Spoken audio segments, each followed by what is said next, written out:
Oi, gente, boa tarde. A gente está começando mais uma aula aberta, com muita alegria que a gente vai poder conversar com a professora Sandra. Queria agradecer a presença de todo mundo aqui, para o pessoal que está ao vivo, né? E agradecer a presença da Sandra, que gentilmente vai ceder um tempo para conversar com a gente sobre um assunto que tanto nos interessa, né? Que é a questão do romance como uma forma literária. Tivemos algumas mudanças de data e etc. para começar, né, o curso que vai dar início hoje à noite. Então, eu sei que tem gente que está chegando agora, as inscrições ainda estão abertas, então a aula começa daqui 3 horas, exatamente. Então, ainda dá tempo de se inscrever. E essa conversa com a Sandra, ela vai para o nosso YouTube depois, então eu sei que tem muita gente que não consegue acompanhar ao vivo, então eu envio sempre o link para quem quiser acompanhar depois, e, né, se tiverem dúvidas, questões, eu estou super à disposição. Eu preparei alguns slides, mas eu não sei nem se é o caso de colocar aqui, conforme a gente for conversando, talvez eu traga alguns trechinhos de livros, né, para a gente analisar algumas coisas, né, enfim. Mas é isso, Sandra, bem-vinda. Muito, muito obrigada pela flexibilidade e é uma alegria conversar com você sobre a questão do romance. Heloísa, sim, as aulas do curso também vão ficar gravadas e quem está inscrito no curso, no cadastro, você coloca um e-mail e aí nesse e-mail que eu envio as gravações, o certificado, a comunicação, ela é toda por e-mail. Belezinha? Mas é isso, Sandra, bem-vinda. Obrigada, Débora. Bom, boa tarde para todo mundo. Seria bem legal se vocês abrissem as câmeras, porque eu gosto de falar vendo as pessoas, né? Se vocês não se incomodarem, é muito ruim ver só umas figurinhas e os nomes e a gente não sabe nem com quem está falando. Mas, bom, queria agradecer a Débora pelo convite, dizer boa tarde para todo mundo. E dizer o seguinte também, quer dizer, a Débora me pediu para falar sobre esse tópico né, que ela chamou de... Não tem problema, quem está com câmera com problema, quem tá de pijama, enfim, mas quem puder abrir, eu acho que eu gosto, né? Só um lembretinho aqui para a gente poder se conhecer, pelo menos.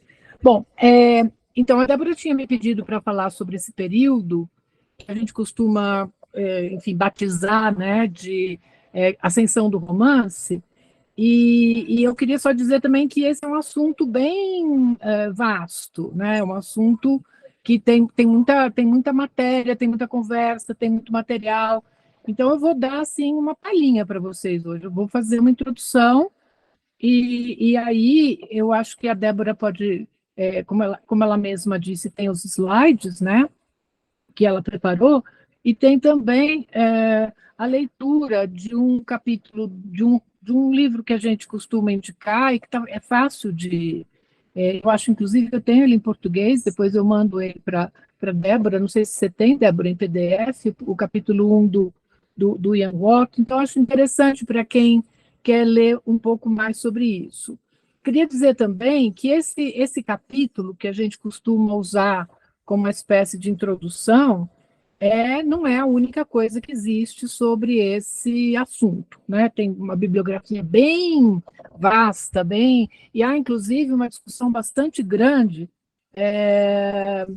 e até uma certa discordância, vamos dizer assim, de alguns críticos e de alguns historiadores do romance a respeito de algumas teses que o Ian Watt apresenta nesse livro, que justamente se chama A Ascensão do Romance, né? Ele está publicado pela Companhia das Letras. E a tradução está publicada pela Companhia das Letras, e é uma excelente tradução, que é do Paulo Henriques Brito, que é um ótimo tradutor, então é super confiável. Então, existe toda uma discussão a respeito dessa questão, porque essa não é uma questão também assim muito resolvida, né? Então, acho que talvez uma das coisas que eu devesse falar, em primeiro lugar, é que aquilo sobre o que eu vou falar está absolutamente ligado à tradição inglesa, né? Então, a gente não vai falar da ascensão do romance nas várias partes do mundo, nas várias tradições literárias, porque existe um descompasso temporal nesse processo. Esse processo não é um processo que se dá de maneira simultânea, né, em todos os lugares. Só para a gente ter uma ideia, enquanto na Inglaterra nós estamos falando da ascensão do romance no século XVIII, no comecinho do século XVIII, o romance vai ser um gênero importante no Brasil só no século XIX, né?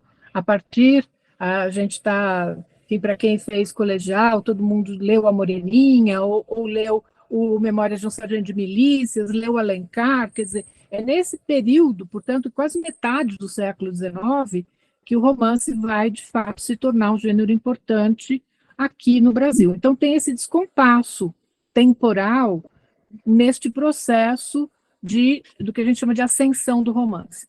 Quando o romance vem para o Brasil, ele já está consolidado, a gente já nem pode mais falar de ascensão, né? A gente já está num outro momento dessa história. Então, eu vou voltar lá para o século XVIII, mas antes de voltar para o século XVIII e falar um pouco dessa questão, especificamente em relação à Inglaterra, né, eu queria fazer duas observações de ordem geral. Em primeiro lugar, dizer que o romance é uma forma narrativa e, como forma narrativa, ele tem vários colegas, vamos dizer assim, né? O conto é uma forma narrativa, o conto de fadas é uma forma narrativa, o mito é uma forma narrativa, né? A gente tem são diferentes modos, vamos dizer assim, de contar histórias. Então, por que o romance seria uma forma específica? O que ele tem de específico que diferencia o que a gente chama esse gênero, né? Esse gênero literário, essa forma literária? O que diferencia essa forma do mito, do conto de fadas? Então, é um pouco isso que eu vou falar aqui, por que a gente chama, e por que a gente fala de ascensão do romance. Ascensão significa que ele surge a partir de um determinado momento. Então, aí a gente tem o primeiro problema, vamos dizer assim, em relação, eu vou falando e vou, ao mesmo tempo, já colocando assim umas pedrinhas no nosso caminho, né? Porque esse não é um caminho muito simples, não é um caminho fácil. Então, a gente parte do pressuposto de que todo mundo sabe o que é um romance, porque todo mundo pega um livro na mão e diz assim, isso aqui é um romance. Mas o romance tem uma história, né? E ele, como eu disse, ele tem todo um processo de desenvolvimento, né? Então, e ele se diferencia justamente dessas outras formas narrativas por uma série de traços específicos. Então, por que a gente fala de ascensão do romance, né? Ascensão no sentido de ele surge de alguma coisa que não existia antes, ele não existia, ele aparece de repente, né? Então, a gente poderia dizer que aí tem uma primeira discordância, vamos dizer assim, em relação a esse processo. A primeira discordância tem a ver o seguinte: alguns críticos e alguns historiadores do romance acham que o romance é apenas uma nova forma de narrativa que foi evoluindo e foi se transformando ao longo do tempo, e aí adquiriu uma forma específica no século XVIII, século XVII, século XVIII. Aí também tem certas discordâncias em relação a essa temporalidade, né? Então, para alguns críticos e teóricos do romance, para alguns historiadores do romance, o romance seria uma forma que continua outras formas narrativas, né? Ele é uma continuidade, não existe uma quebra, né, nessa história. Outros historiadores, como é o caso do Ian Watt, ele considera, sim, que existe uma quebra. Por isso que ele vai dizer, quando ele começa a expor a sua tese sobre a ascensão do romance, que o romance é um gênero novo, né? E que ele, de fato, constitui uma ruptura com tudo aquilo que existia antes, né? Então, a gente tem essas duas posições têm argumentos importantes, argumentos fortes, que vale a pena a gente conhecer, se a gente quiser se aprofundar nesse assunto, né? Mas como essa é uma discussão, como eu falei, bem comprida, bem longa, e que exigiria toda uma série de aulas para a gente poder acompanhar de maneira mais detalhada, né? Eu vou me pautar aqui por essa ideia, né? enfim, a partir de, eu vou colocar aqui alguns critérios a partir dos quais a gente pode falar do romance como uma forma nova, né? Bom, a primeira coisa que a gente poderia dizer, e aí também estou falando bastante em relação, como eu falei, em relação à Europa de modo geral, mas sobretudo Inglaterra e França, né, que são os dois polos onde o romance vai se desenvolver mais cedo, né, mais rapidamente, mais cedo. A gente vai ver um processo mais ou menos concomitante do surgimento do romance na Inglaterra e na França. São duas tradições que têm, vamos dizer assim, a gente pode acompanhar essa trajetória de maneira mais ou menos paralela, né? Com algumas também diferenças em relação à questão do tempo, né? Da cronologia. Mas, então, a gente poderia dizer que o romance, então, surge na Inglaterra no século XVIII, a partir dessa visão do Ian Watt, como uma forma nova, como um gênero novo. E se vocês pensarem que, em inglês, o romance ele não se chama romance, ele se chama, o que a gente, quando a gente vai falar em inglês romance, a gente tem que dizer novel, né? E novel em inglês era e é ainda um adjetivo. E é um adjetivo que quer dizer novo. Então, na verdade, o romance em inglês, né, tem essa característica de ser reconhecido, de ser considerado como alguma coisa nova, que de fato surge num ambiente literário, num contexto literário. Assim, o século XVII se caracterizou muito profundamente, muito visivelmente, por dois outros gêneros. Então, quais eram os gêneros predominantes, preponderantes no século XVII inglês? A poesia e o teatro, né? Então, na verdade, assim, bom, a gente não precisa nem ir muito longe, né? Se vocês pensarem, se vocês tiverem alguma familiaridade com o mundo literário inglês, né? O teatro é fortíssimo na Inglaterra, né? Tem uma tradição do teatro na Inglaterra que é fortíssima, e eu não estou falando apenas do Shakespeare, né? Eu estou falando de vários dramaturgos que, de fato, foram super importantes, né? E vários poetas também, né? Existe uma poesia que a gente chama de poesia metafísica, mas que corresponderia ao que a gente chama em português de poesia barroca. Depois a gente tem um grande poeta no século XVII, que é o John Milton, né? E a gente não tem, se vocês olharem, enfim, as histórias literárias, vocês vão ver que as narrativas ocupam um lugar muito, muito desimportante, né? Muito secundário. Quer dizer, a grande produção literária na Inglaterra do século XVII, ela está no teatro e ela está na poesia. A mesma coisa se dá na França, né? Na França também, eu falei para vocês que eu ia fazer um pouquinho paralelo, de vez em quando eu vou lembrar, né, que na França também, dizer, o classicismo francês, importantíssimo, com grandes dramaturgos, grandes poetas, né?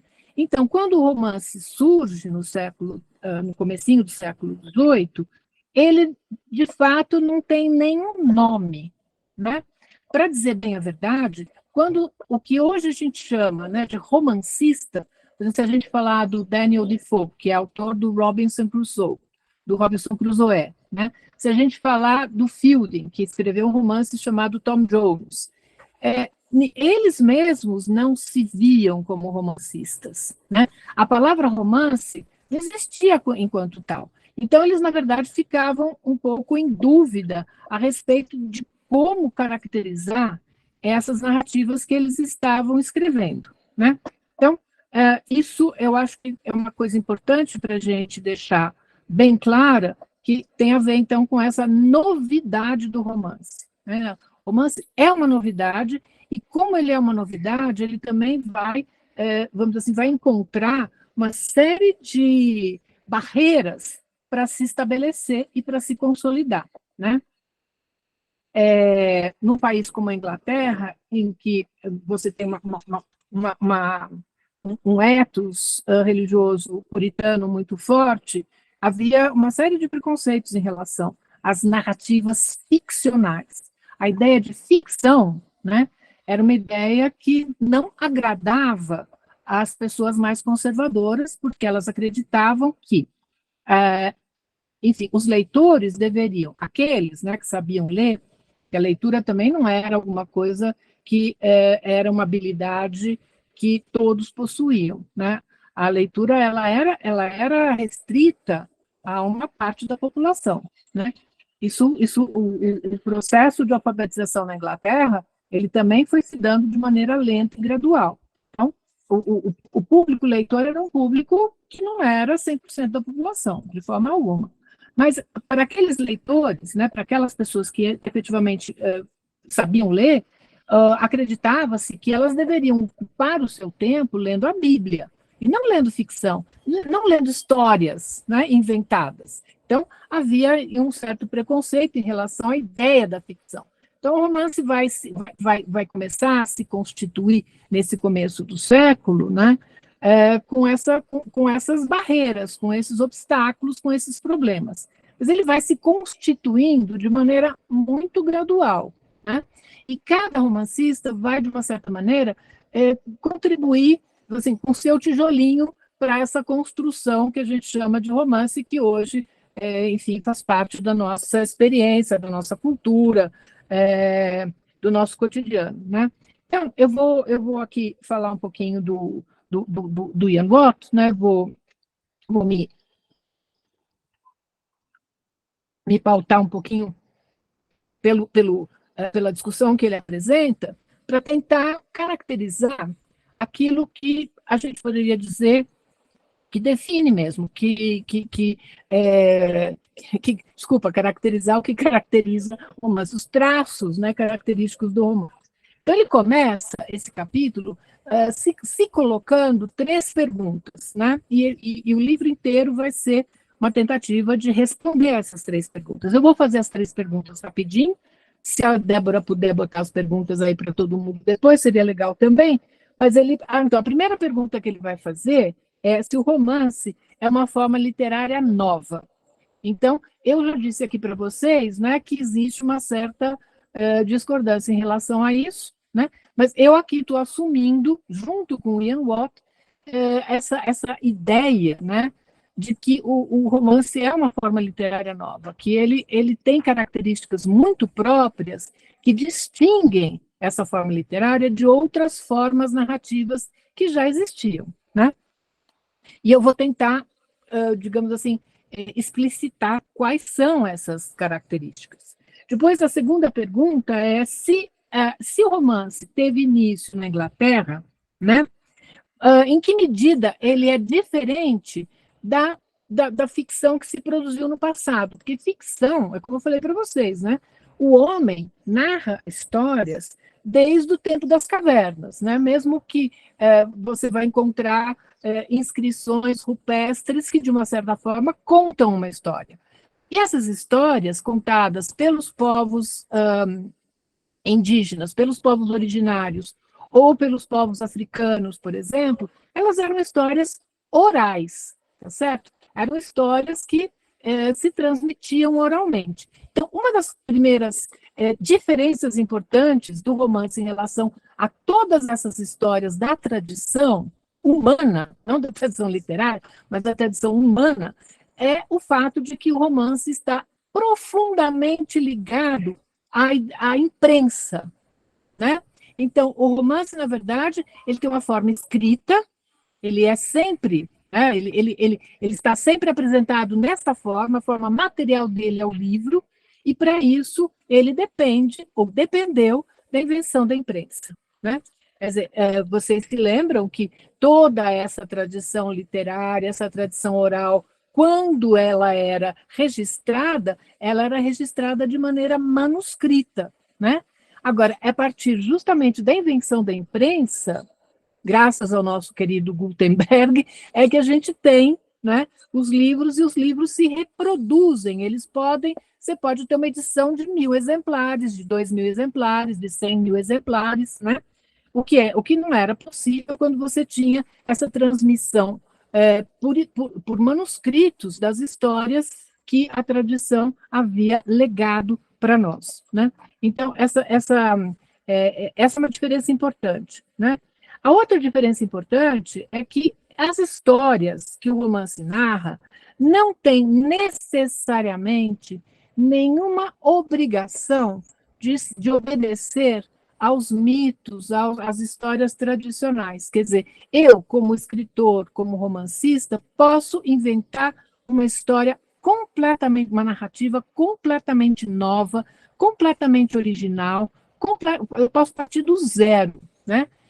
E isso não é verdade em relação às formas tradicionais, quer dizer, os mitos, eles sempre se repetem, eles têm um formato, eles podem ter variações, mas a história é muito, muito, muito, ela é muito semelhante, não é? Ela é narrada a partir de determinados conteúdos que se mantêm, que não se transformam a cada contador de história. Aqui não, né? A gente tem uma variedade, uma possibilidade quase que infinita de invenção, de inventar histórias, né? Então, o romance ele não depende em absoluto dos mitos ou das narrativas tradicionais. Ele sempre pode, claro que ele pode aproveitar, e aí eu vou dar um exemplo bem flagrante, né? Eu não sei se vocês já leram o Ulisses, do Joyce, mas o Joyce escreveu um romance que tem como título Ulisses. Quer dizer, é impossível a gente não associar, e a gente lendo o romance do Joyce, a gente vai ver que não tem nenhuma personagem que se chama Ulisses. Nenhuma. O romance se chama Ulisses porque ele estabelece uma relação com a Odisseia, né? Que é uma relação complexa, complicada, que a gente precisaria desenvolver, e só estou dando um exemplo aqui para vocês, né? Então, um romancista pode, evidentemente, se basear numa história tradicional. Você pode, por exemplo, ter romances que releem outros romances, né? Existe um romance do Coetzee, que eu não sei se vocês conhecem, sul-americano, desculpem, o sul-africano que ganhou o prêmio Nobel, ele tem um romance chamado Foe, que é uma releitura à sua moda do romance do Defoe, do Robinson Crusoe, né? Então, essas possibilidades existem, mas existe aqui, quer dizer, essas histórias tradicionais, elas são apenas, às vezes, uma inspiração, uma armadura, uma arquitetura, mas o romancista pode mexer com aquilo, pode mudar, pode transformar, ele pode fazer o que ele quiser com aquilo. O que enfim, os narradores tradicionais não podiam fazer isso, né? Isso não era possível para eles. Então, esse descompromisso, essa desobrigação, né, em relação a todas essas narrativas do passado, isso é uma característica muito forte do romance também, né?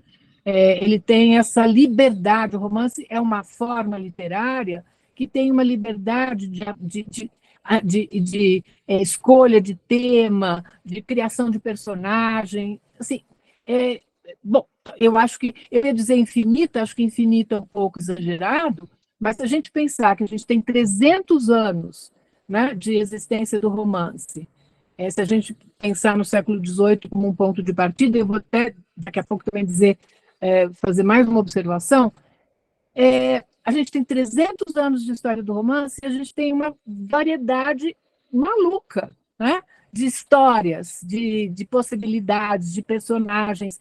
E, hoje em dia, quer dizer, as pessoas continuam publicando romances, continuam inventando histórias, continuam criando novos personagens, né? Então, ele tem essa possibilidade quase que infinita de combinações e de transformação, tá? E a última coisa, né, que é a terceira pergunta que o Ian Bock vai fazer, é por que o romance apareceu, surgiu, né, ascendeu num determinado lugar e num determinado tempo. E aqui vão entrar as coordenadas históricas, vamos dizer assim, que explicam um pouco por que o romance surge na Inglaterra e na França, mais ou menos de modo concomitante, como eu disse, e eu vou explicar isso já já. E aqui eu faço a observação que eu ia fazer antes, que é a seguinte: todo mundo diz assim, ué, mas o primeiro romance, quer dizer, costuma-se dizer que o primeiro romance moderno é o Quixote, que foi publicado em 1605. A primeira parte do Quixote foi publicada em 1605, a segunda parte em 1612. Né? Então, ele seria, digamos assim, o pai dos romances, o romance inaugural. Né? Acontece que aí tem uma nota de rodapé que a gente precisa fazer, que é a seguinte: o Quixote, e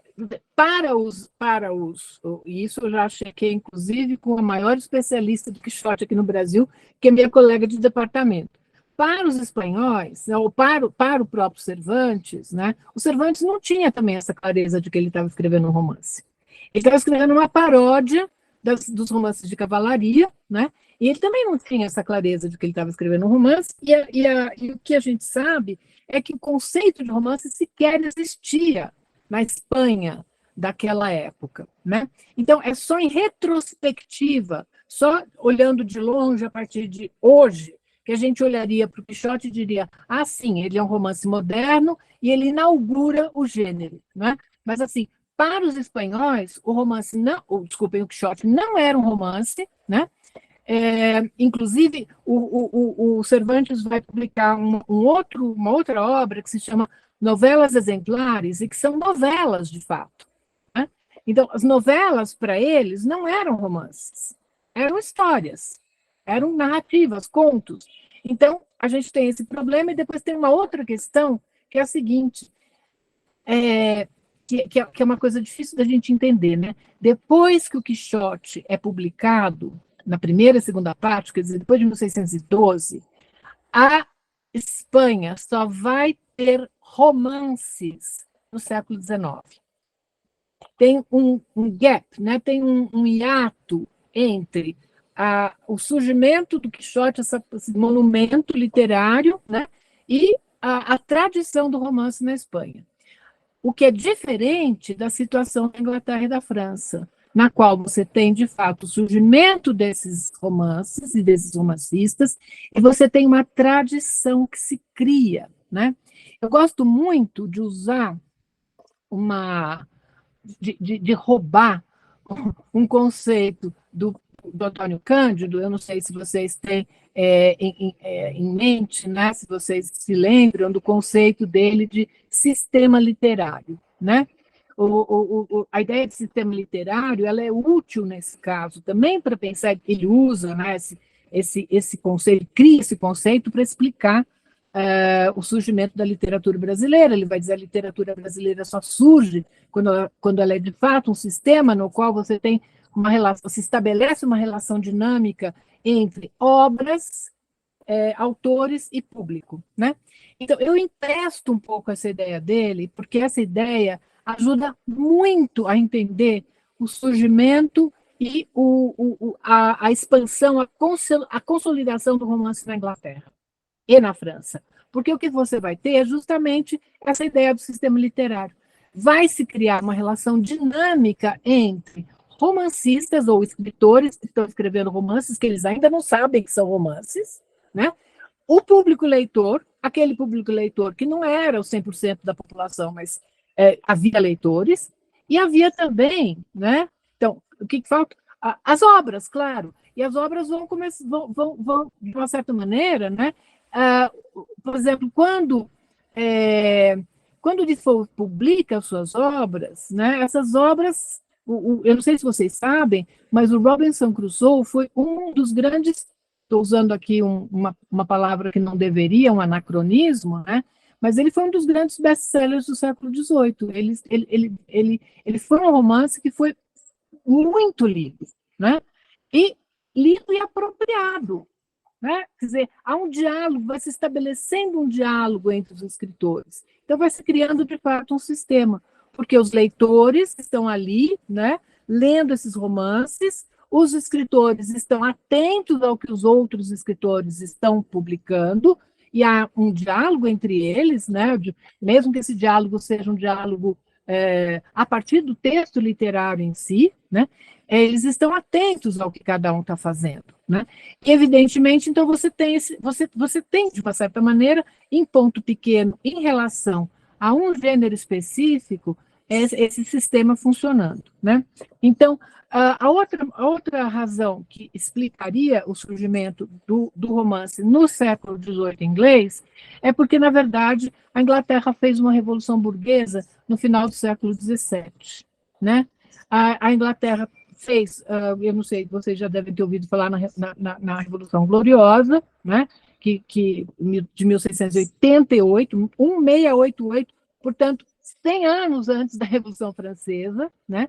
E essa Revolução Gloriosa instituiu a monarquia constitucional na Inglaterra. O sistema de governo que a gente tem hoje, né, em que o rei ou a rainha são mais são figura de Estado, mas não são figura de governo, né? Que o governo, quem exerce o governo de fato é o parlamento e é o primeiro-ministro, né? Essa forma de governar, né, esse sistema foi instituído, foi instaurado no final do século XVII. Então, a partir disso, vão ocorrer mudanças muito importantes na Inglaterra que vão retirar o poder da aristocracia. Não é uma revolução. Houve uma revolução sangrenta no começo do século, desculpem, no meio do século XVII, mas é a partir do final do século XVII que vai haver uma espécie de transformação, de mudança na sociedade inglesa, que é uma mudança de leis e de procedimentos, e não uma mudança que se dá, portanto, ela é gradual, e não, ela não se dá por meio de uma revolução, com gente com guilhotina, gente cortando a cabeça de gente, etc. Né? Isso só vai acontecer na Inglaterra, desculpem, na França, no final do século XVIII, em 1789, e aí você vai ter o fim da monarquia absoluta na França. Na Inglaterra, 100 anos antes, você tem o fim da monarquia absoluta. Então, isso vai criando condições políticas, econômicas, para que surja uma burguesia forte, e essa burguesia não se vê representada nas formas literárias que havia ali à sua disposição, né? Inclusive, essa burguesia não era sequer, muitas vezes ela não tinha sequer os instrumentos, né, para ler a poesia que era publicada. Ou o teatro era mais, como é que eu vou dizer, user-friendly, né? O teatro sempre foi esteve mais próximo dos espectadores, do público, do que a poesia. A poesia exigia, né, conhecimento, inclusive, da tradição greco-latina, né? Não era uma leitura fácil e simples para todo mundo. Então, o que vai acontecer com agora? A gente pode começar a falar do romance, né? Então, vocês vejam, isso tudo foi uma introdução para falar dessa coisa, né, que a gente pega na mão e acha que, né, assim, é simples, né, mas não é simples, ele não tem nada. Então, a gente vai perceber, né, que bom, do ponto de vista também histórico, contextual, a gente poderia dizer que vai se constituir, portanto, um público leitor do romance. Esse público leitor é um público que vai se reconhecer nas histórias que são narradas, né? E, além disso, né, a gente teria, portanto, né, uma espécie de aumento significativo, embora gradual, do público leitor, né? Apesar de todas as restrições, apesar de todos os problemas, né? Porque a educação não era um direito universal, apesar disso, a gente vai perceber que vai haver um aumento do público leitor para essas histórias que vão sendo criadas e as quais nós chamamos de romance. Bom, além disso, né, vai haver também uma espécie de coincidência, e coincidência é modo de dizer, mas a filosofia também vai, a filosofia que está sendo produzida nessa época, é uma filosofia que também vai se voltar para uma série de questões que dizem respeito à experiência humana, né? Então, dois dos filósofos mais importantes dessa época, um deles é o Descartes, que é francês, né? Estou falando praticamente dos filósofos iluministas, né? Que vão, de fato, pensar questões, eles estão pensando questões que vão ter um impacto importante na sociedade na época, e que vão também, esses pensadores, eles vão estar produzindo reflexões a respeito de questões que eram questões ali, candentes, questões contemporâneas, né? E uma das coisas por exemplo, um pensador como Locke vai trazer à tona como problema mesmo, né? É a questão um dos conceitos importantes na filosofia dele é a ideia da experiência humana, da experiência, quer dizer, como a experiência, né, é alguma coisa que é aquilo que digamos, o motor do conhecimento, né? Quer dizer, a gente precisa pensar o seguinte: como é que a gente conhece o mundo? Como é que a gente como é que a gente aprende o mundo, né? Então, vou dar aqui um exemplo para vocês, né? Se a gente pegar um bebê, né, que começa a engatinhar, e aí a gente sabe como é que esse bebê que ainda não fala, como é que ele experimenta tudo aquilo que está em torno dele, né? É pelo toque. A gente pode pensar que isso vale para nós também, né? Estou dando o exemplo do bebê, porque o bebê é quase como se fosse assim, uma tábula rasa, né? Ele está pronto para receber, para aprender uma série de coisas. Então, ele vai aprender sobre o mundo pelo toque, né? Então, os brinquedos que têm diferentes texturas, etc., os sons, os cheiros, a visão, né? Então, a ideia do Locke é que nós compreendemos o mundo, nós aprendemos o mundo pelos nossos sentidos. Os nossos sentidos são o nosso primeiro contato com o mundo, né? E só depois é que é possível, né?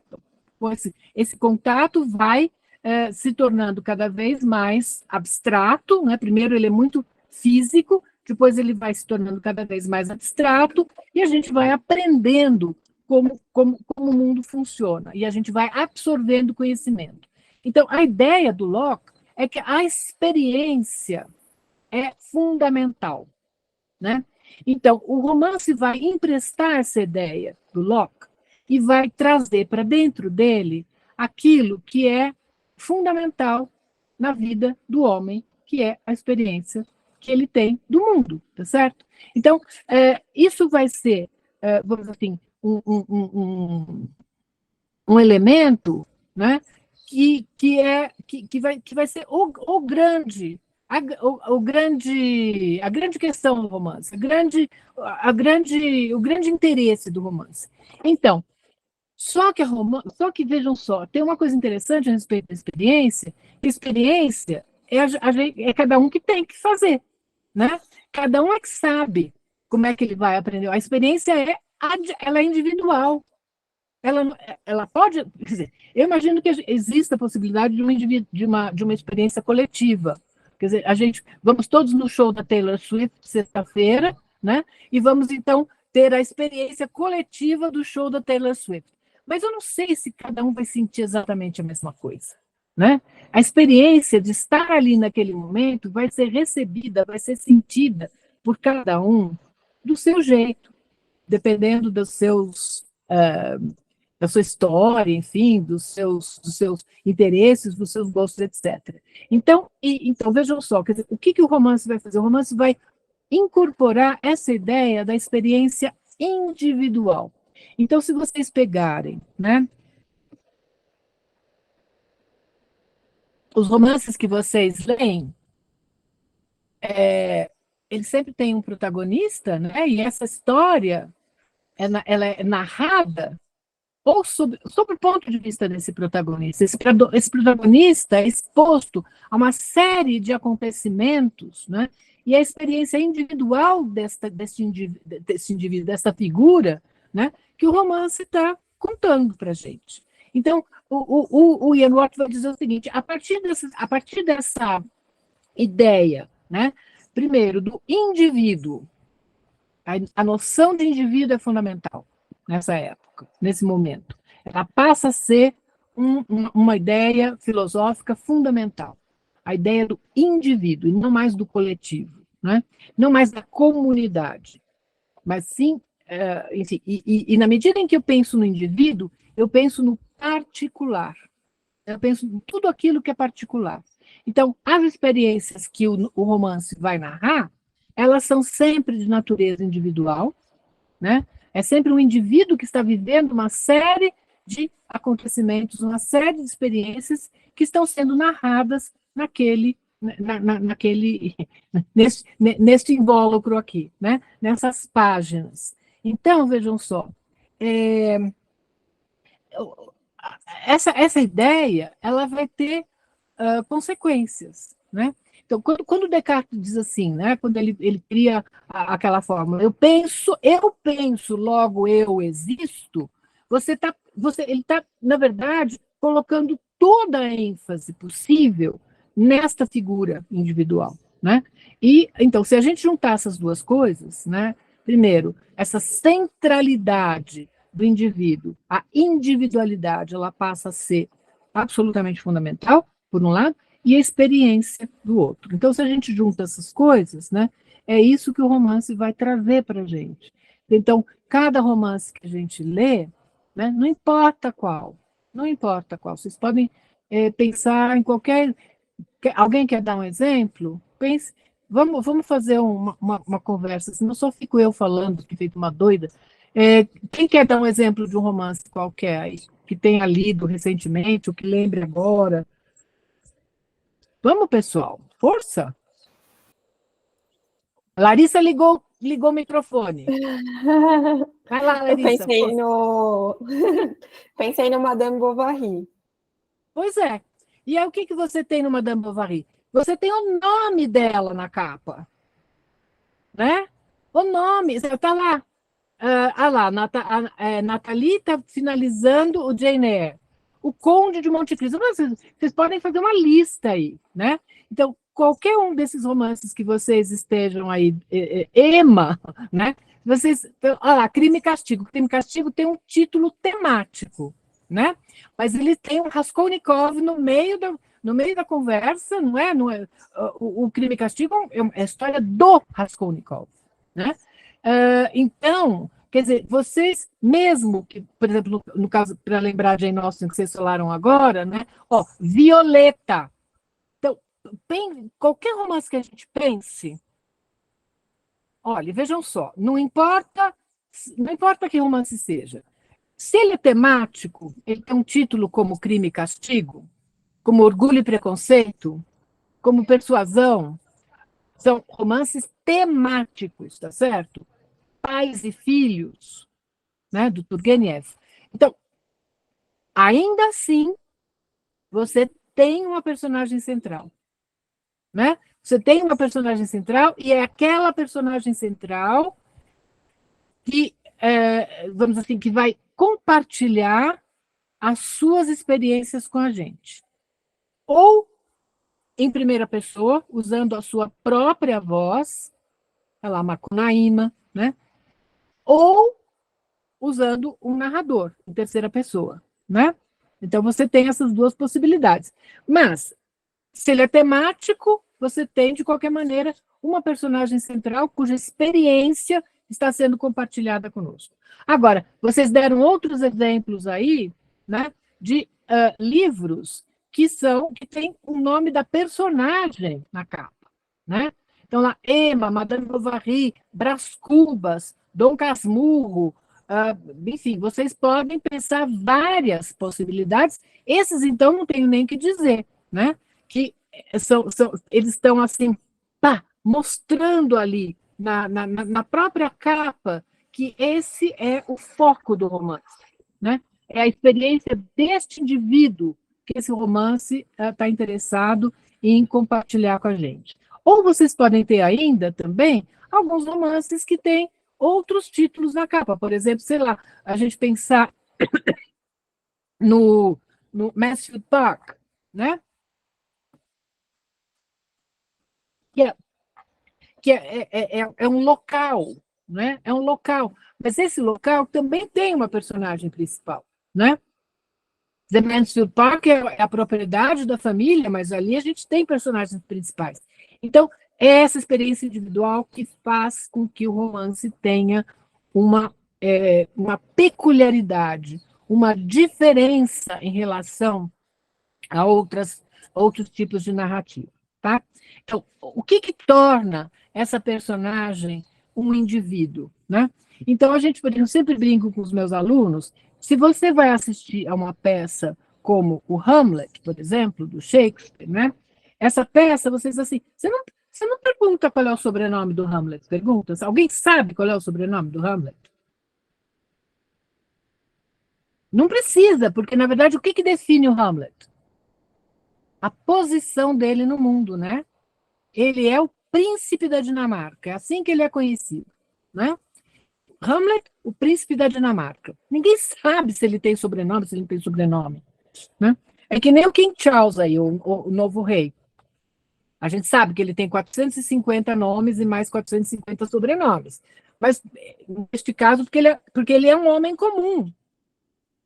Ele é um homem comum, ele usa aquela coroa, mas, na verdade, não é nada diferente da gente, né? Então, esta que é outra característica do romance, né? O romance, na verdade, não vai ter como personagem principal uma figura como Hamlet. Ele vai ter como personagem principal uma pessoa igualzinha a mim ou igualzinha a vocês. Uma pessoa comum. É esta a dimensão que interessa ao romance. Aquilo que é comum naquela pessoa, né? Ela pode até ocupar um cargo importante, etc, etc, mas não adianta você me dizer assim, aquele ali é o José, né? José do quê? A Cristina. A Cristina Almeida aparece 2 vezes aqui, então eu já achei que já tinha 2 Cristinas. Mas ó, se eu dizer Almeida, tem 2 Almeidas aqui, tem a Cristina e a Eduarda, né? Então, o nome já é um diferencial, tá certo? Quer dizer, então, os nossos romances, né, esses que começaram a surgir a partir do século XVIII, eles vão necessariamente, né, individualizar essa personagem, inclusive escolhendo um nome e sobrenome para essa personagem. O que mais que precisa para individualizar essa personagem? Situar essa personagem no mundo, né? Então, a identidade da personagem é super importante. E essa identidade, ela é comunicada para nós não só pelo nome e sobrenome, mas é também comunicada para nós através de vários outros elementos, né? Idade, aonde esta personagem age, né? Então, agora a Larissa acabou de falar da Madame Bovary. Onde é que se passa Madame Bovary, Larissa? Na França. Então, mas é na França, em qualquer lugar? Na França, de modo geral, ou não? Onde que é? Não. Se eu não me engano, em Paris, no interior, na verdade, né?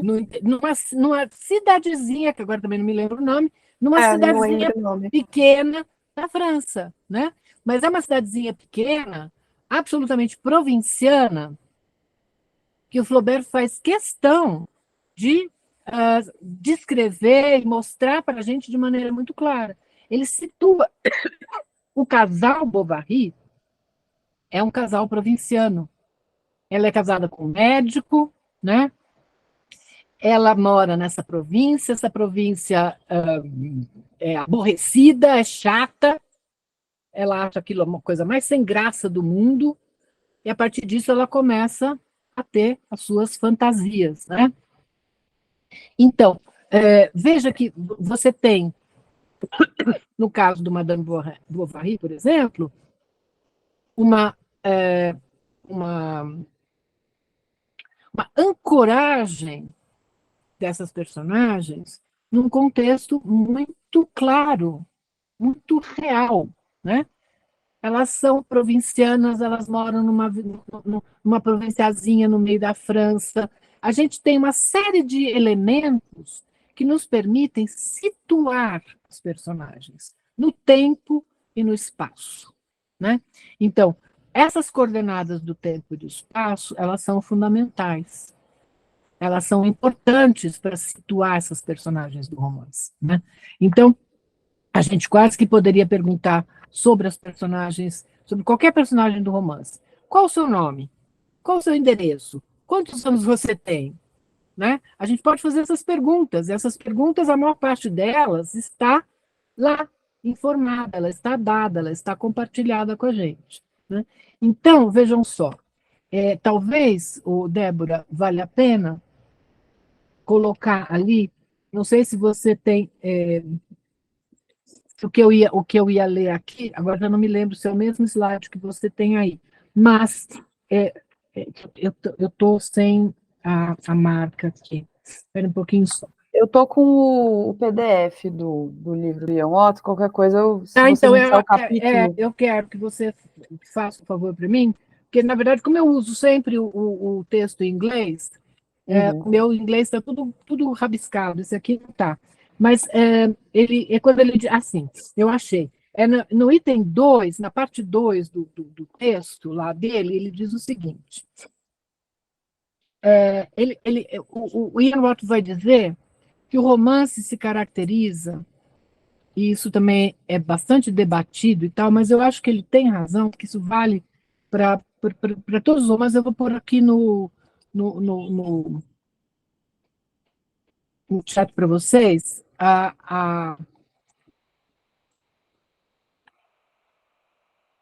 vocês estão com o chat aberto? Olha lá. O que ele vai dizer é o seguinte, que o romance se caracteriza pelo que ele chama de realismo formal. O que quer dizer isso, né? Ele não está falando aqui de realismo escola literária, tá? Não está falando nada de escola literária, porque isso nem vale para o romance. Não adianta a gente querer enfiar o romance em escola literária, porque não funciona muito. Então, o que ele quer dizer com realismo formal? Ele quer dizer o seguinte, que o realismo é um traço do romance, porque ele tem, de fato, essa ânsia, essa vontade, esse ímpeto, não é, de...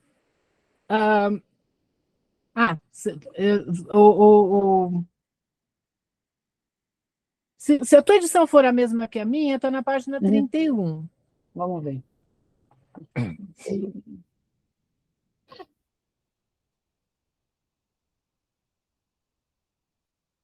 Na versão em português, né? Eu estou com a versão em português. Aqui, 31. É o método narrativo, ali, ó, eu já vi que você passou por ali. Aqui. Ele diz o seguinte, olha lá. O método narrativo pelo qual o romance incorpora essa visão circunstancial da vida. O que é a visão circunstancial da vida? É esta visão que nos dá todas essas informações. Onde, quando, por quê, quem, né? Isso é a circunstância, quer dizer, ele ancora, ele põe o romance num lugar, num tempo, né? Então, ele diz assim, o método narrativo pelo qual o romance incorpora essa visão circunstancial da vida pode ser chamado seu realismo formal. Então, esta é Esse é o conceito que ele está aqui propondo como um conceito que diferencia o romance de todas essas outras narrativas. Por que que ele diz que é formal? Formal porque aqui o termo realismo não se refere a nenhuma doutrina ou propósito literário específico. O realismo não é porque ele é da escola realista, do movimento realista. Tem nada a ver. Realismo é porque ele tem essa tendência justamente a recriar, né, esta visão circunstancial da vida, a reproduzir o quem, o onde, o quando, o porquê, etc, etc.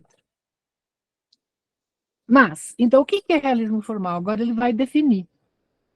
É um conjunto de procedimentos narrativos que se encontram tão comumente no romance e tão raramente em outros gêneros literários que podem ser característicos considerados típicos dessa forma, né?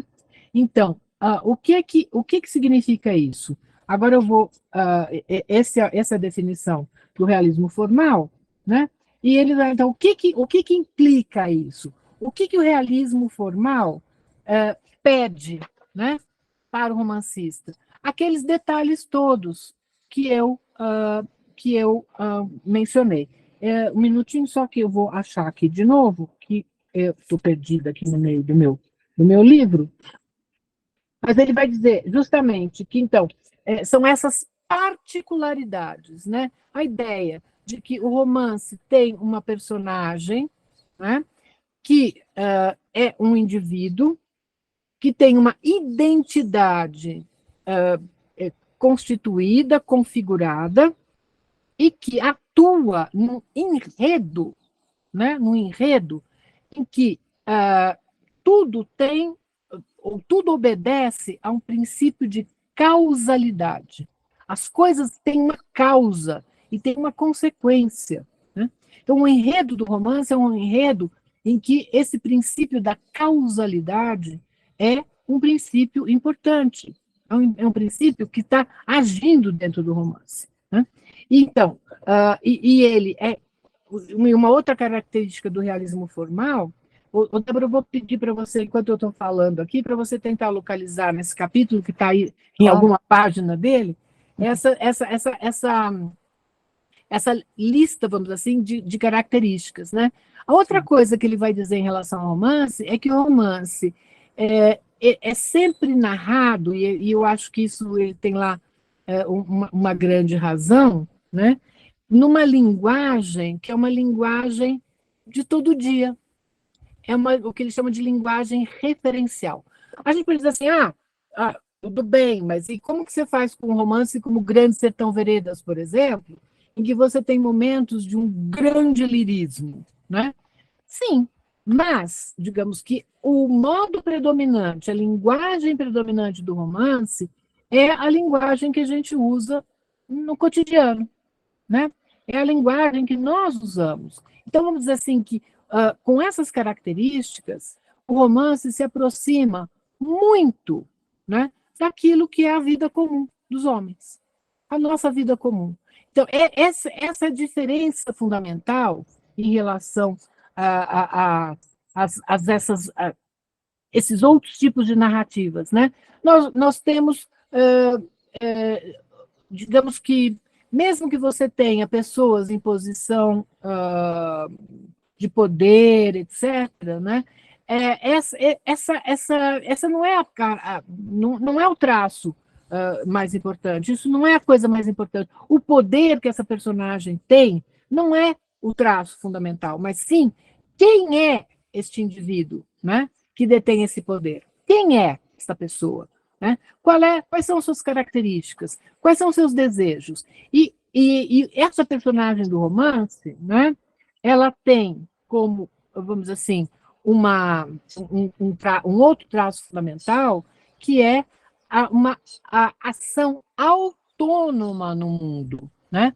O indivíduo é aquele que age autonomamente no mundo em busca dos seus próprios objetivos, dos seus próprios propósitos, né? O mundo não está pronto. Esse indivíduo é um indivíduo que tem que sair no mundo, encontrar o seu lugar nesse mundo, lutar por esse lugar, descobrir quem ele é, né? Então, vocês vejam só, eu vou pegar... O que eu vou pegar? Débora, pega para mim Você achou que eu estava te pedindo, não? A listinha? Que capítulo que tá, você lembra? Hã? É o capítulo 2 ainda. Não, tá, não, no 1, tá no 1. No 1, tá. Tá no 1. Enquanto ela procura essa listinha, eu vou lembrar para vocês, eu não vou achar isso agora aqui, eu acho assim de cara, por exemplo, o começo do Robinson Crusoe em português. Eu queria ele em português. Não, eu vou fazer o seguinte, ele está aqui ao alcance da minha mão na estante da sala, eu vou buscar lá. Gente, enquanto isso, se vocês tiverem alguma pergunta que queiram fazer para a Sandra, aproveitem. A gente vai ficar com ela até às 6 da tarde. Então, é isso, né? Se tiver alguma dúvida, alguma coisa, aproveitem para conversar com ela. Eu vou deixar um tempinho para vocês depois perguntarem alguma coisa, se vocês quiserem. Então, é o seguinte, olha, se vocês abrirem o Robinson Crusoe, né?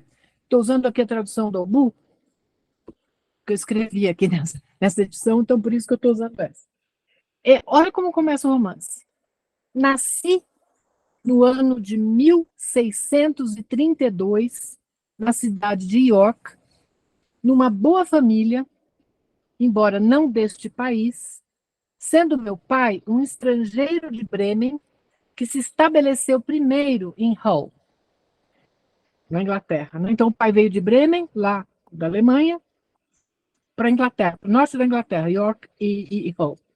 Lá, ele se dedicou ao comércio, fez-se homem de posses e, afastando-se de seus negócios, viveu depois em York, onde casou com minha mãe, descendente dos Robinson, uma distinta família da região, da qual me veio o nome Robinson Kreuznauer. Porém, pela deformação de palavras tão comum na Inglaterra, agora nos chamam, ou melhor, nós mesmos nos chamamos de Crusoe, ou Crusoe, né? E assim escrevemos nosso nome, pelo qual meus companheiros sempre me trataram. Tive 2 irmãos mais velhos, etc, etc. Então, vejam, quer dizer, no primeiro parágrafo, né, deste romance, vocês têm todos esses dados, essa visão circunstancial da vida, né, o quem, onde, que ano, está tudo aqui. Né? Então, na verdade, esse personagem já se localizou no tempo e no espaço, né? Nasceu em 1632, ele vai contar a história dele. Aqui, esse é um romance contado em retrospectiva, né? Ele vai contar para nós as suas aventuras já depois de vividas, depois que se passa muito tempo, mas vejam só, quer dizer, ele vai nos dando todos esses detalhes. Né? Agora, essa é uma narrativa que se vale, vamos dizer assim, vou dar 3 exemplos para vocês, e aí depois a gente acho que pode abrir um pouco para perguntas ou para vocês falarem um pouco. Então, o Robinson Crusoe é um romance que parte da ideia, né, da narrativa de viagens. Porque, como vocês sabem, né, essa é uma personagem que vai naufragar, ele vai em busca dessa autonomia, né, em busca da realização dos seus desejos, em busca de um lugar no mundo com o qual ele não está satisfeito, ele não está satisfeito com o lugar, né, da onde ele vem e do lugar social que ele ocupa, ele quer ver o mundo, ele sai em busca de aventuras e ele acaba naufragando, né? E depois vai passar 24 anos lá, 28 anos na ilha aqui, na altura do Caribe, etc, etc. Então, ele vai contar essa história em retrospecto, ele está já vividos todos esses anos, vividas todas essas aventuras, ele vai contar essa história para a gente. Mas vejam como ele vai, né, detalhando, ele vai fornecendo essas informações para a gente. E aqui, então, a gente tem uma narrativa baseada, uma narrativa da história desse indivíduo, baseada, né, na narrativa de aventuras, na narrativa dessas histórias marítimas, dos náufragos, etc. Né? E é uma espécie de autobiografia ficcional, ele está contando a história da vida dele em primeira pessoa. Né? Agora, se vocês pegarem um outro romance, como Pamela, por exemplo, que é também um outro romance fundador, então deixa eu escrever aqui para vocês no chat. O Robinson Crusoe foi lançado, né, ele foi publicado em 1719. Então, ele é, na verdade, essa espécie de primeiro romance inglês, né? Quase que essa pedra fundamental, esse romance inaugural. Depois, a gente tem o Pamela, que é de um autor que se chama, cujo sobrenome é Richardson, e esse é um romance que foi publicado em 1740. Então, a gente tem aí uma diferença de quase 20 anos, um pouquinho mais de 20 anos, né, entre o Robinson e o Pamela. O Pamela, ao contrário, é um romance epistolar.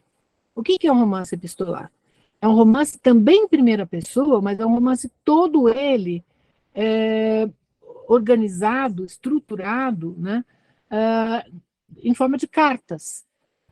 Cartas na primeira parte, diário na segunda, na qual essa personagem narra os seus dilemas, os seus problemas e o seu cotidiano para os seus pais. Então, ela escreve para os pais, né? Então, é um romance epistolar. E nessa...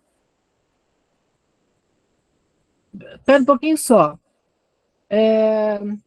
Um minutinho só, que eu já respondo. Então, nesse romance, no Pamela, né, vocês têm, então, um outro tipo de organização narrativa, né, um outro tipo de estrutura narrativa na qual as cartas que vão, enfim, registrando os sentimentos e as questões que dizem respeito a essa personagem que se chama Pamela Andrews, né? E aí um terceiro exemplo, que é o Tom Jones, não vou falar do falo ou não falo? Falo ou não falo? Não, vou falar do Tom Jones mesmo, né? O Tom Jones é um romance do Fielding, é de 1749, portanto, quase contemporâneo, quer dizer, com uma diferença de tempo pequena, né, em relação à publicação do Pamela, mas qual é a diferença? O Tom Jones, ao contrário, é um romance em que vocês vão ter uma narrativa, uma história de aventuras também, que se passa ali no interior da Inglaterra, uma personagem que está, enfim, andando pelas estradas da Inglaterra, né, as estradas que levam até Londres, e vocês vão ter um narrador em terceira pessoa que vai o tempo todo dialogar com o leitor. Né?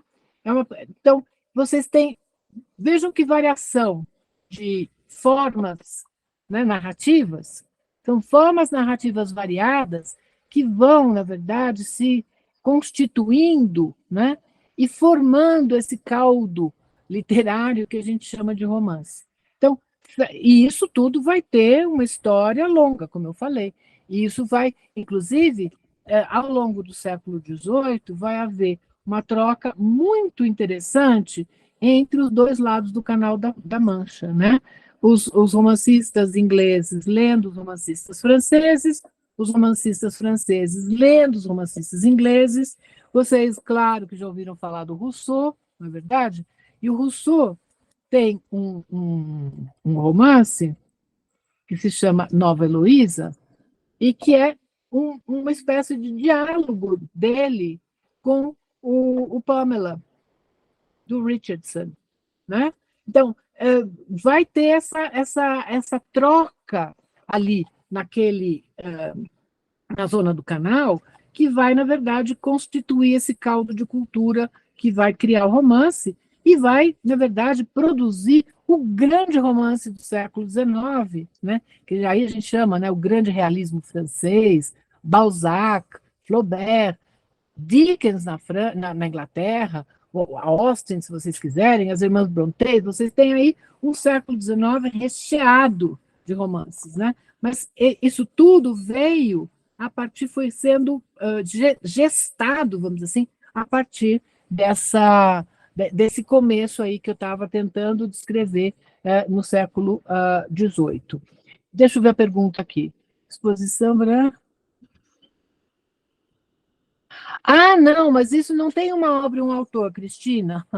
É assim, como é que fala? Quase todo mundo.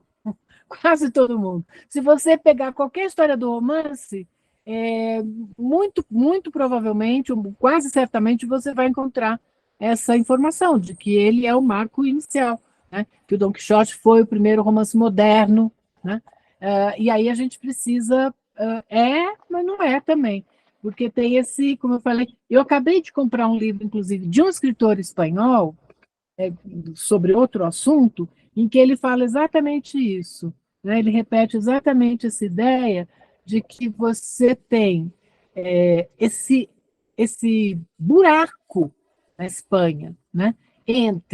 Porque o século XVIII na Espanha é chamado século de ouro, é o século do teatro, né? Então, o romance só vai surgir na Espanha de novo no XIX. Então, como eu te falei, não tem assim bem um autor específico. Você vai encontrar isso em várias histórias literárias, várias delas, né? Deixa eu ver aqui. Quer que eu leia, Sandra, para você a pergunta? Não, tá bom.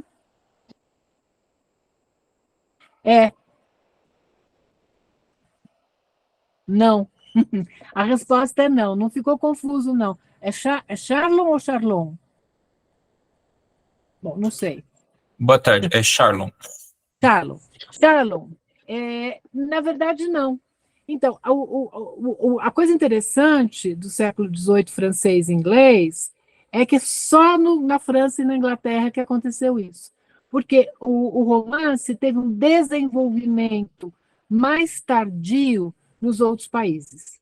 Em Portugal, na Espanha, na Alemanha, nos Países Baixos, nos países nórdicos, tudo foi posterior. Então, foi só. E isso tem uma razão.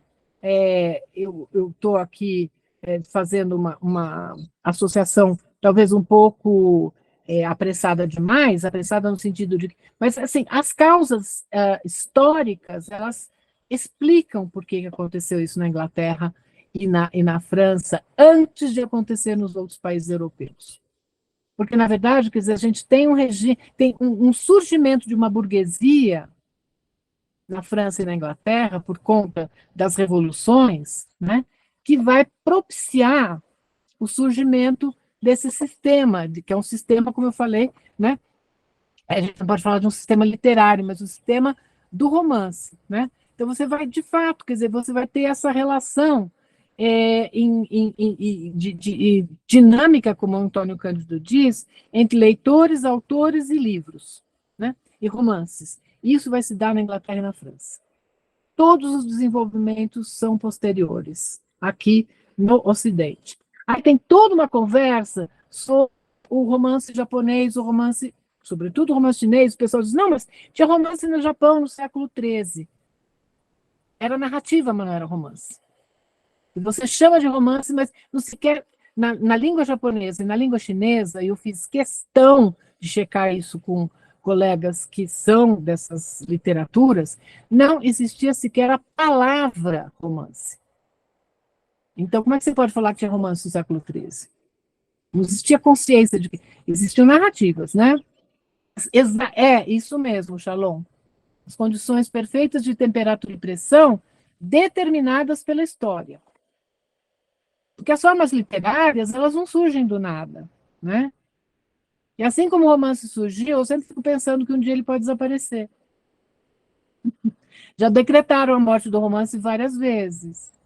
Mas ele está aí, Vivinho da Silva, né? Todo mundo, quer dizer, continuam produzindo romance, continuam publicando romance, etc, etc. Então, porque assim, ele tem uma capacidade, quem também explica isso de uma maneira bem legal, um teórico chamado Bakhtin, né? É um teórico russo, Mikhail Bakhtin, e ele diz o seguinte, que o romance é uma forma literária que não está acabada. Ele ainda está em processo. Ele não é como a epopeia. A epopeia morreu. A epopeia, você tem a épica, mas você não tem mais a epopeia. O romance é uma forma épica. A epopeia é uma forma épica, mas nós não temos mais epopeias, né? A última epopeia que tivemos, eu acho que foi o Camões, né? Foram os Lusíadas. Então, aí tem toda uma discussão em relação a isso também. Mas, sim, sim. A leitura que a Marthe Robert faz é uma leitura mais psicanalítica, eu diria, ela vai por um outro caminho, mas ela também, de uma certa maneira, né, vai fazer uma distinção. É isso que ela chama, o romance das origens é alguma coisa que ela tira da própria formulação do Freud, né? A respeito da criança encontrada, da criança do bastardo, da criança encontrada, enfim, ela vai criar toda uma teoria em cima disso. Então, teorias sobre o romance existem muitas, né? Então, na verdade, é uma questão, como eu disse, vocês têm a Marthe Robert, vocês têm o Ian Watt, vocês têm o Lukács, né? O Lukács, na teoria do romance, vai dizer o quê? Ele vai dizer que o romance é a epopeia, Sandra Vasconcelos, epopeia da burguesia. E ele vai dizer isso na esteira do Hegel, né? Isso não é uma invenção do Lukács. Ele, na verdade, está recuperando uma formulação do Hegel, né? Então, o que significa a epopeia da burguesia? O romance é para a burguesia, o romance é a epopeia da burguesia, ele seria a forma literária da burguesia, do mesmo jeito que a epopeia foi a forma literária dos gregos e dos latinos, tá certo? Quer dizer, então, na era clássica, você tinha a epopeia, que era, vamos dizer assim, o gênero literário que, esse sim, tem caráter coletivo. Porque a ideia da epopeia é que o herói ele age em nome de uma comunidade. Ele não age em nome próprio, né? Ele é o herói, ele representa o coletivo. Nenhum herói de romance representa coletivo nenhum. Ele age em nome próprio. Ele é absolutamente individual, né? Então, isso é uma diferença importante, e aí, por isso que o Lukács, então, vai dizer, ele vai usar essa expressão, ou também ele vai dizer que o romance é a forma literária. Acho lindo isso, tem duas formulações dele que são muito bonitas, né? É a forma literária do mundo sem Deus, de um mundo sem Deus. Então, nós, sem Deus, não sem Deus no sentido religioso, mas nós não somos mais orientados e cuidados pelos deuses. Nenhuma ação do Odisseu é desligada, vamos dizer assim, né, da proteção dos deuses, ou da proteção ou da perseguição, né? O destino do Ulisses, do Odisseu, está vinculado, ele é diretamente ligado à ação dos deuses, e podem agir a favor ou contra ele, né? Então, o nosso é um mundo sem Deus. Nós estamos aqui soltos no mundo, não tem uma Atenas, uma Vênus, um Zeus, um Marte, um Mercúrio que nos ajude, né? Não tem. É essa ideia, é isso que ele está dizendo aí. E aí, a outra que eu acho lindo, ele diz, o romance é a forma do desterro transcendental. Desculpem, transcendental, faltou um pedaço aqui, pronto. O romance é a forma do desterro transcendental. também essa ideia que você está dito nessas palavras absolutamente lindas, eu acho isso uma forma, em inglês é homelessness, né, daquele que não tem casa, né? Esta ideia, ele começa a discussão sobre o romance, na teoria do romance, dizendo que os gregos estavam sempre em casa, mesmo que eles não estivessem em sua casa. Eles não estavam perdidos no mundo. Eles sabiam onde eles estavam, né? E não, claro que você pode imaginar que isso aqui é uma abstração, mas a ideia, porque a teoria do romance do Lukács é profundamente filosófica, né? Ela é muito mais filosófica do que histórica. Então, vocês poderiam pensar que, dessa perspectiva, né, ele diz assim que os heróis gregos, os homens gregos se guiavam pelas estrelas. Então, eles nunca estavam desterrados, eles nunca estavam fora de casa. Os homens contemporâneos, nós vivemos nessa condição de desterro. Nós não sabemos onde é a nossa própria casa, né? Nós não nos guiamos pelas estrelas, nós não podemos mais nos guiar pelas estrelas. É um livro belíssimo, para quem quer enfrentar um pouco de filosofia, é um livro belíssimo. Mas, se vocês quiserem ficar num plano mais, digamos, pé no chão, o Ascensão do Romance já ajuda bastante. Deixa eu ver. Não, então, na verdade, é o seguinte, Vanessa, quem pode te responder essa pergunta, a gente vai ter uma espécie de, como é que eu vou dizer assim, uma espécie de dialética entre o modelo europeu e a matéria local, entendeu? Quer dizer, você vai ter o seguinte, quer dizer, os nossos modelos de romance, eles vieram da Europa. Eles vieram da Europa porque esses romances circularam aqui. Certo? Todos esses romances que a gente comenta circularam aqui na América Latina, foram lidos pelos latino-americanos, né? Mas, assim, e aí, o conteúdo, ele é um conteúdo que vem da experiência local de cada escritor. Então, tem uma espécie de relação dialética entre, né? Então, dizer que a gente segue o mesmo padrão é complicado, né? Porque aí você precisa analisar caso a caso. Como que cada romancista se relaciona com essa herança europeia? Né? Não sei se eu respondi, Vanessa. Acho que sim, Renata. Acho que sim. Eu acho que sim. O desterro, quer dizer, você não ter a sua própria casa, e nós não estamos falando da casa material, esse teto que nos cobre, né? Esse mundo, que é um mundo que nós não compreendemos e que nós não dominamos. Então, isso é um fator de angústia. Lógico que é um fator de angústia. Né? Então, a angústia do homem moderno, isso também diferencia, né, as nossas formas literárias dessas formas literárias antigas. Porque, digamos assim, que os mitos, eles explicavam as coisas para os homens antigos. E os homens antigos não precisavam, qual que é a palavra?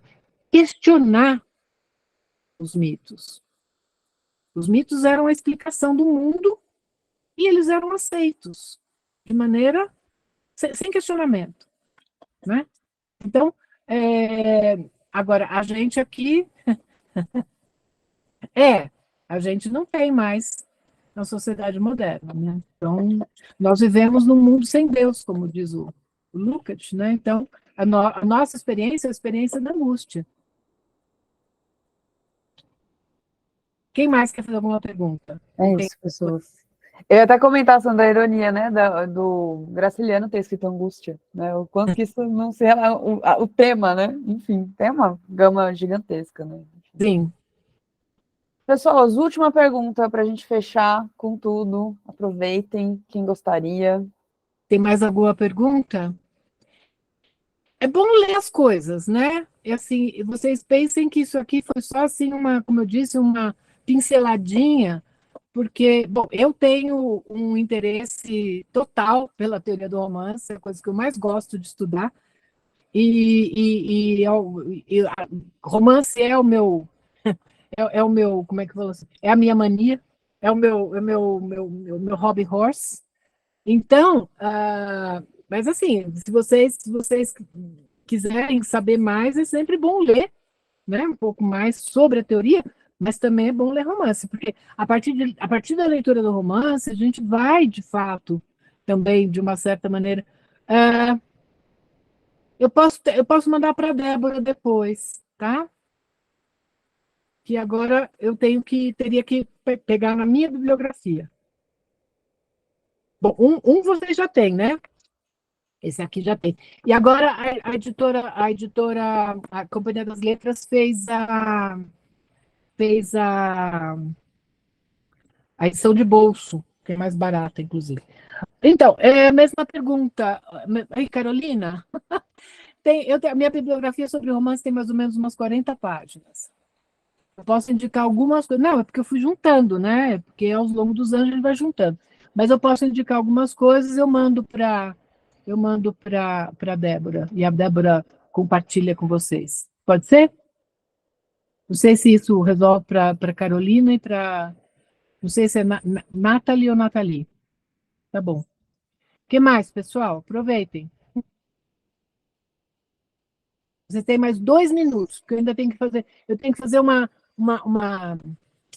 que fala? Eu tenho que fazer transporte, tenho que buscar um cachorro e tenho um compromisso às 7 horas. Então, vocês têm mais 2 minutos para me fazer. A lista dos 40 não são 40, são 40 páginas, Smart. Eu não vou fornecer isso gratuitamente. Eu fiquei aqui 50 anos reunindo minha lista, você, não, senhor. Eu mando alguns itens, alguns títulos. Estou brincando, mas eu mando uns títulos para vocês. Tem bastante coisa. É isso, gente. Acho que com isso a gente encerra, né, Sandra? Tem mais alguma coisa que você gostaria de acrescentar? Enfim, recomendo os favoritos, está tudo bem, tá bom, eu recomendo os favoritos. Muito Ok. bom. Não, queria agradecer a atenção de vocês. Obrigada, Débora, pelo convite. E, enfim, é gostoso falar sobre isso. É É sempre isso, gente. Muito obrigada, viu, Sandra, pela flexibilidade, por estar com a gente aqui nessa tarde. E, pessoas, a Imagina. gente se vê daqui a pouco, que 7h30 o nosso curso começa. Olha lá, então boa aula para vocês, aproveitem bastante. É isso. Tchau, gente. Tchau, Tudo de pessoal. bom. Obrigada. Até mais. Oi, Amanda, você quer comentar alguma coisa? Eu vi que você levantou a mão. Beleza? Tá bom. Obrigada, viu, Sandra? Tudo de bom.